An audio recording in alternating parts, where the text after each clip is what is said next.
DPO قصور ظہر نواز مروت کی طرف سے 305 پولیس افسران و اہلکاروں میں محنت، بہادری اور اچھی کارکردگی کا مظاہرہ کرنے والے پولیس افسران و اہلکاروں میں نقد انعامات اور تعریفی سرٹیفکیٹ تقسیم کرنے کی تقریب کا انعقاد ڈسٹرکٹ پولیس لائن قصور میں ہوا۔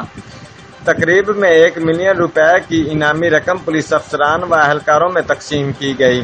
انعامات فیلڈ میں تعینات پولیس افسران، CLOs، elite force, traffic police, lady staff, front desk staff اور درجہ چہارم کے پولیس ملازمین میں تقسیم کیے گئے۔ تقریب کے دوران DPO قصور ظہر نواز مروت نے کہا کہ inspector general of police Punjab Lahore Shoaib Dastgir کی طرف سے جوان مردی سے پرائز کی بجا آوری پر قصور ڈسٹرکٹ کے لیے 1 ملین انعامی رقم دی گئی۔